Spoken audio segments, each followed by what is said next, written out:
the man, the legend, Chef Brian Polson, best of all. Now, isn't it true that venison almost was our national meat?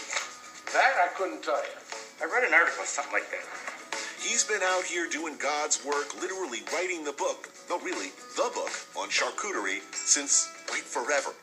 You simply cannot talk Michigan without talking about Brian. I was still only a puppy when Chef Polson was out here alone on the cutting edge of American meat curing and smoking. Regis, look, I read Charcuterie about 300 times. That's great. Now, here's my question. All right. Charcuterie has a way of following Brian wherever he goes. He serves it at his restaurant, Forest Grill. He wrote the definitive book on the subject, along with Ruhlman, I believe, and he also teaches. The preeminent authority on the subject nationwide. Blood is your enemy. Good luck. Good man, my friend. Happy to help you out. Thank you. With his reputation, Brian could probably be just about anywhere. What is fat? Fat is flavor. Fat is art. And we love. That's right. If you learn those three things in this class, you will pass.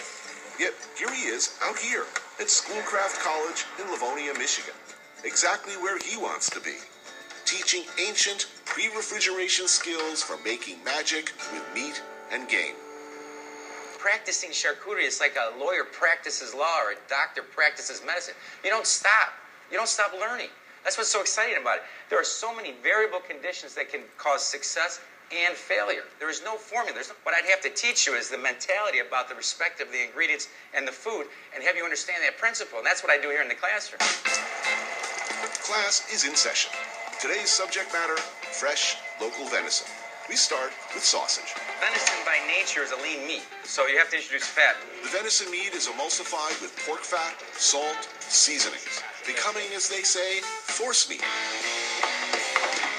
Then it's forced into natural casings. There's an old German saying, right? There's two things that you absolutely need, but you don't necessarily have to know how they're done. Legislation and sausage making, right? Right. Well, they also say everyone likes policy and everybody likes sausage, but few people like to see how either of them are made. Exactly. Right. Measure, pinch, every other one's twisted. And that's the secret to linking sausage. Very easy. Everybody's got freezers full of deer.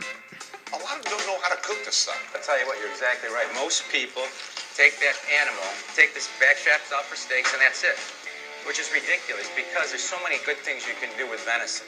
Like smoking your venison sausage. So these were done yesterday, and I put them in this morning. You can see the rich color that these bad boys are getting. Oh, yeah. This is a cooked sausage. Right. This over here, where we got dried sausage over here. Got a little funk going. Yeah. This is the drying room where the mysterious action of friendly microbes and the passage of time do their work. Of the old days, they hung it in the cellar, in the cave, and there are natural organisms in the air. And the trick about mold is there's good molds and bad molds. Whichever one there most of, that's wins. This is good. How do you get good mold? Well, I've gotten good sausage from a good maker that had good mold. Right. And I hung it in here. So it's like bringing Paris Hilton to a party. Yeah. Pretty soon everybody's got what she's got. Yeah. After weeks or months or prescribed period of time, you got ham or sausage or something delicious.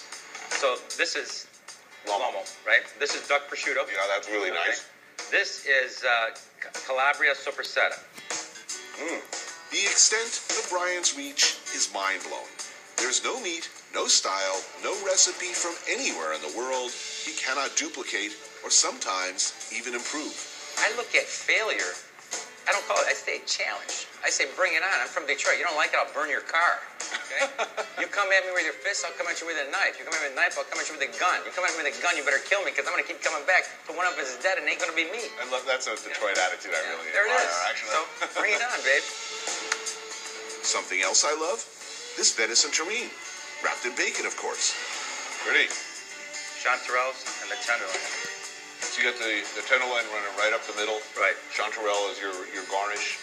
And Yeah, the rest is venison force meat. Absolutely. It's Why? You know, why would you do the hard thing your whole Here, life? you know, that's a very good question. You sound like my wife. You don't have to make terrines. I don't have to make charcuterie. You don't have to. We don't, you know, this was all invented out of necessity, as you know, right? Don't have to do it. Why? Because it tastes so good. And you know what it does for me? It brings me happiness inside. And I told you before, I cook for myself first. And if it passes me, I'm probably going to please about 99% of the people out there, which is good for me. All I know is good food is good food. And good food comes from your soul. And if that's what you have and that's what you do, then that makes you happy. That's all I think about. Hell yeah. Well said.